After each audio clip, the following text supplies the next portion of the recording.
घडीची सगळ्यात महत्त्वाची बातमी, ठाकरे गटाचे नेते अभिषेक घोसाळकर यांच्यावर गोळीबार झालेला आहे। बोरिवलीमध्ये अभिषेक घोसाळकरांवर गोळीबाराची घटना घडलेली आहे। गोळीबारात अभिषेक घोसाळकर जखमी झाल्याचं वृत्त आहे। या घडीची महत्त्वाची बातमी, ठाकरे गटाचे नेते अभिषेक घोसाळकर यांच्यावर गोळीबार झालेला आहे। बोरिवलीमध्ये अभिषेक घोसाळकरांवर गोळीबाराची घटना घडलेली आहे। एक गोळीबाराचा प्रकरण ताजा असतानाच महाराष्ट्रात हे दुसरं प्रकरण समोर येत आहे।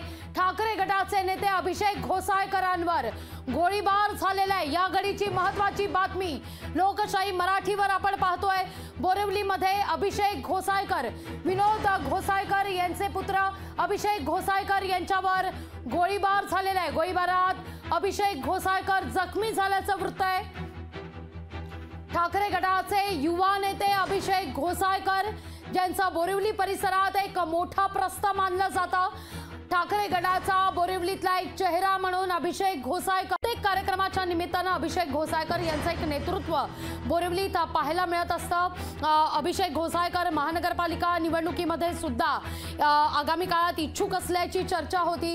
नगरसेवक सुद्धा राहिलेले आहेत अभिषेक घोसाळकर आणि विनोद घोसाळकर यांचा मुलगा अभिषेक घोसाळकर यांच्यावर बोरिवलीत गोळीबाराची घटना घडल्याची बातमी आता समोर येते। ठाकरे गटाचे नेते अभिषेक घोसाळकर यांच्यावर 3 गोळ्या झाडल्या असल्याचं कळतंय।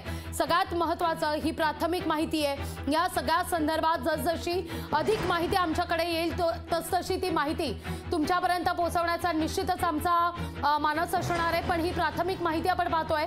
ठाकरे गटाचे युवा नेते याविषयी बोलण्याकरता ठाकरे गटाचे खासदार अरविंद सावंत आपल्यासोबत जोडले गेलेले आहेत। सावंत साहेब, तुमच्यापर्यंत ही बातमी पोहोचली आहे का?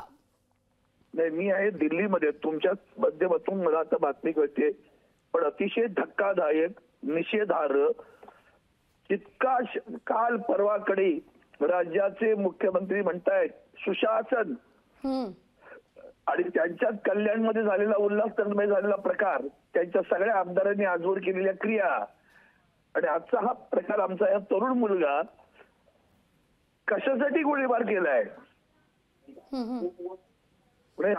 काय चाललंय काय महाराष्ट्रात? दुर्दैवानं देशाच्या महाशक्तीच्या घाणेरड्या प्रकारच्या लोकांना त्यांच्या पाठीशी ठामपणे उभे राहत आहेत, हे सगळ्यात मोठं दुर्दैव आहे। सावंत साहेब, सगळ्यात मोठं दुर्दैव महाशक्ती करताना मग ती महाशक्ती हेच काम करते का? आणि अशा लोकांच्या मागे उभे राहताय तुम्ही, हातपाय तोडून टेबलावर जामीन द्या म्हणणारा कोण आहे बोरिवली बंद? कायदा सुव्यवस्था रसातळाला गेलेली आहे आणि पोलिसांना आव्हान आहे, गुलाम बनून काम करू नका, एवढीच माझी विनंती आहे त्याला। सावंत साहेब, तुम्ही म्हणताय, तुम्ही आता एक उल्लेख सुद्धा केला हातपाय तोडण्यासंदर्भात कोणाची भाषा आहे, तुमचा रोख नेमका कोणाकडे आहे यावर तुम्हाला काही संशय कोणावर? बाकीचं माहिती नाही।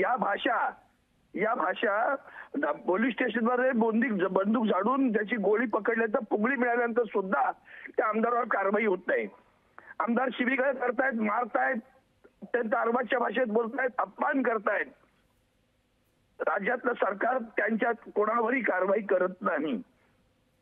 हे काय कायदा सुव्यवस्थेचं राज्य आहे का? निश्चित तुमच्या या आवाजातूनच, या प्रतिक्रियेतूनच किती संताप आहे हे प्रतीत होत आहे। धन्यवाद सावंत साहेब, आमच्याशी संवाद साधलात त्याविषयी। लोकशाही मराठी ऐका, पहा, जागरूक रहा।